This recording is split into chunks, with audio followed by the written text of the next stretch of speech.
के धाम पावन है, भोला के धाम पावन है।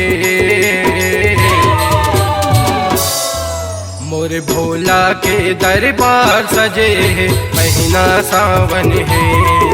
मोर भोला के दरबार सजे है, महीना सावन है। भोला के धाम पावन है, भोला के धाम पावन है। मोरे भोला के दरबार सजे है, महीना सावन है।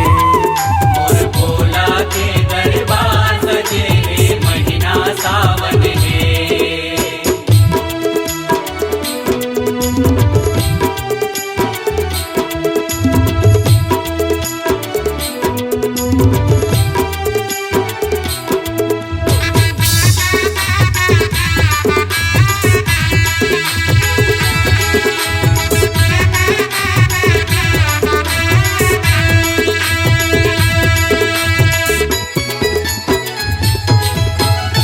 घड़दानी शिवो विनाशी, तीनों तिलक माँ पूजाए आए, तीनों तिलक माँ पूजाए।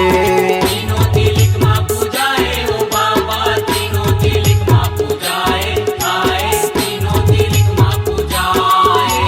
जटा में गंगा माथे में चंदा, अंगे भभूति लगाए आए, अंगे भभूति लगाए।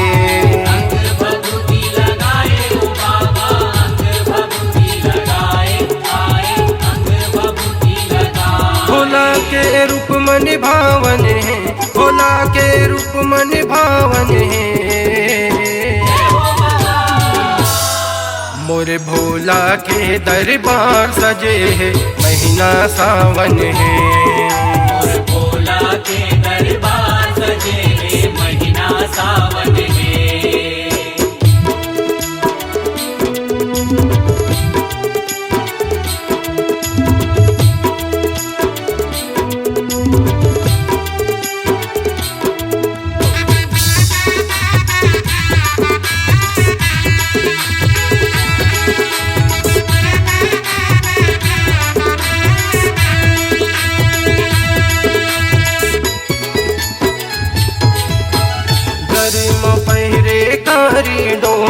कने की शोभा बढ़ाए आए, कने की शोभा बढ़ाए।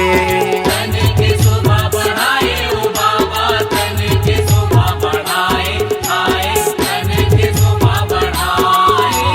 कने मसूदर पीछे सोहे, देखते मन माँ भाए आए, देखते मन माँ भाए।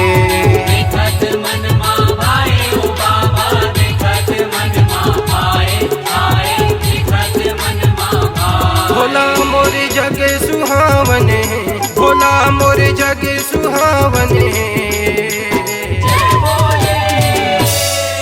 मोरे भोला के दरबार सजे है, महीना सावन है। मोर भोला के दरबार सजे है, महीना सावन है।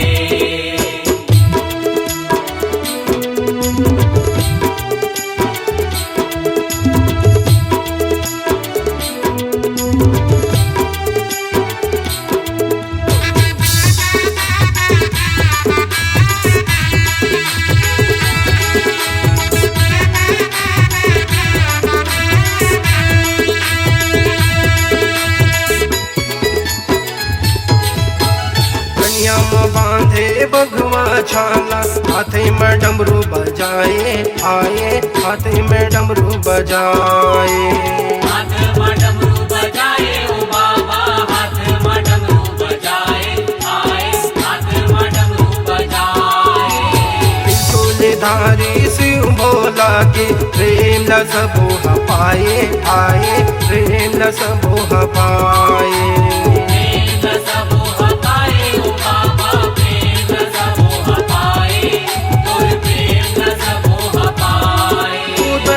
गुण गावन है, उदल दुर्गा गुण गावन है।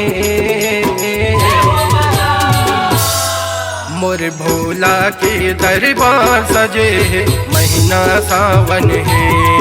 मोर भोला के दरबार सजे है, महीना सावन है। भोला के धाम पावन है, भोला के धाम पावन है। मोर भोला के दरबार सजे है, महीना सावन है। मोर भोला के दरबार सजे है, महीना सावन है। मोर भोला के दरबार सजे है, महीना सावन है। मोर भोला के दरबार सजे है, महीना सावन है। महीना सावन है।